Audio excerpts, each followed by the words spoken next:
He was a poor boy from a small Mexican village who rose to become the most powerful drug lord in the world. Billion-dollar deals, prison escapes that sound like Hollywood scripts, and a search that spanned continents. This is the story of El Chapo. But how did a kid selling oranges become the kingpin of a global drug empire? And how did he manage to escape maximum security prisons? Twice? Stay with us, because what you are about to hear is not just a crime. It is a real-life thriller you will not believe. Imagine a man so powerful that his name strikes fear into the hearts of presidents, law enforcement agencies, and rival empires alike. A man who escaped prison, not once but twice. Once through a mile-long tunnel complete with rails and ventilation. A man responsible for flooding countries with billions of dollars worth of drugs, and vanishing like a ghost every time authorities closed in.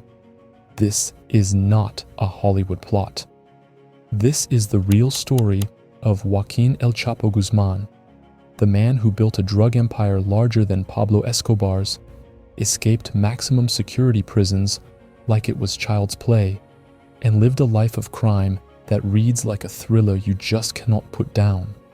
But how did a boy from a poor farming village rise to become the world's most notorious drug lord? And what was the one mistake that finally brought him down? Stay tuned, because the twists in El Chapo's story will blow your mind. Se burla de las autoridades mexicanas al escaparse nuevamente de One of the world's richest, most notorious drug kingpins broke out of prison. Former cartel leader is considered one of the most dangerous drug traffickers in the world.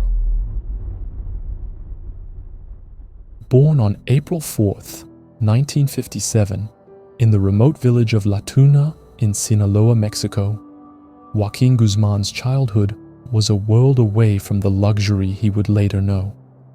His family lived in poverty, so poor in fact that young Joaquín sold oranges to help put food on the table. His father was a rancher by day, but rumors swirled that he moonlighted as an opium poppy farmer. But El Chapo was not just any kid. He was not satisfied scraping by. By 15, he was not just helping his father, he was running his own marijuana plantation. His ambition was clear. Poverty would not be his fate. And that ambition caught the attention of some very dangerous people. In the late 1970s, El Chapo caught his big break working for Héctor El Güero Palma, a major drug trafficker. His job? Transporting drugs from the mountains to the border. Simple, right? Wrong. This was high-stakes smuggling, where a late shipment could mean death.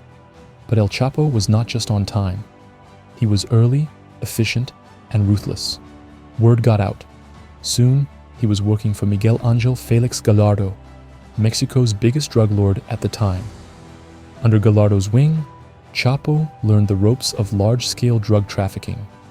Logistics, corruption, violence. He absorbed it all. But when Gallardo was arrested in 1989, Mexico's drug empire broke into sections, and El Chapo saw an opportunity. He was not going to be a middleman, he was going to run the show.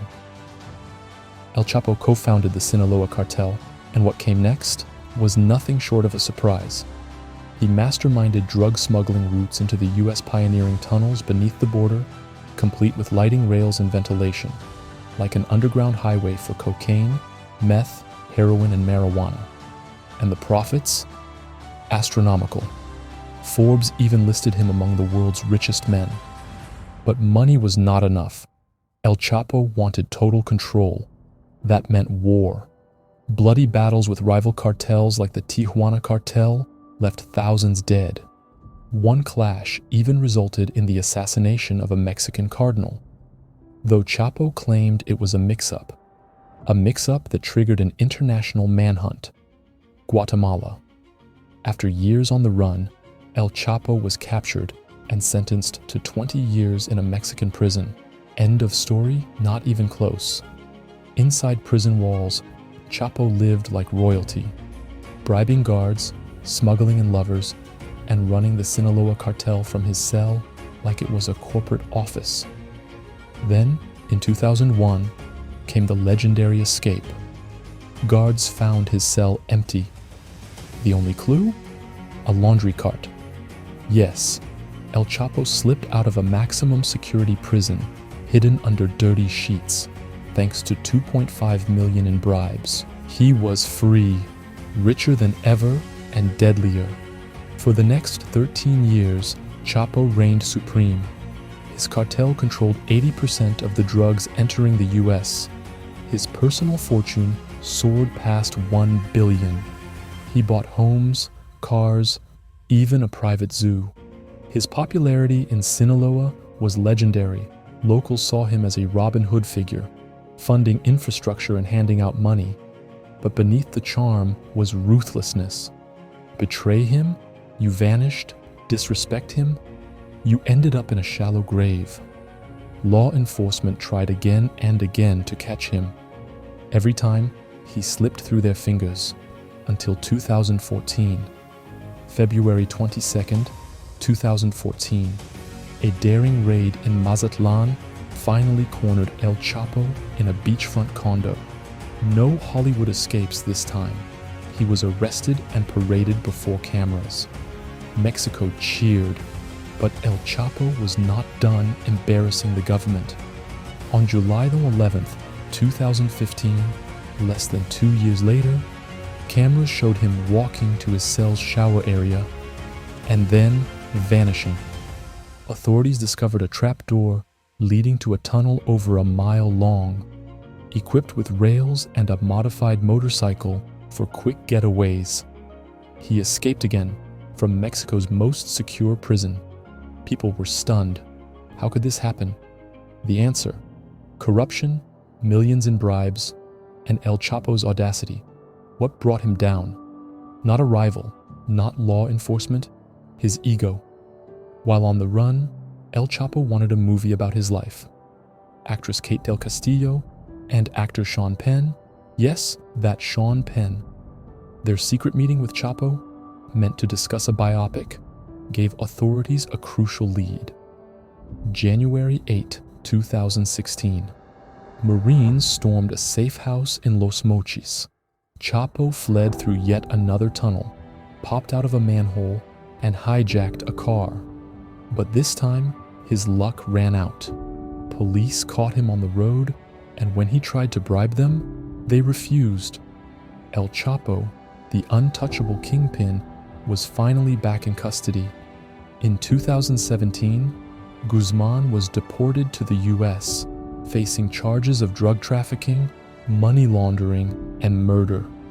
His 2019 trial was a media circus, revealing shocking details: $100 million bribes to politicians, tunnels under bathtubs, and parties funded by blood money. When the verdict was read, guilty on all counts, El Chapo's face said it all: stunned. His punishment? Life in prison, plus 30 years in the infamous ADXFLORENCE, known as the Alcatraz of the Rockies. No tunnels, no bribes, no escapes. El Chapo's story is one of power, corruption, and unimaginable wealth, but also arrogance and downfall. His empire may have crumbled, but the scars of his reign remain. What do you think? Was he a criminal genius, or a man whose ambition outgrew his luck? Smash that like button if this story caught you. Comment below with the most shocking part. And do not forget to subscribe for more true crime stories.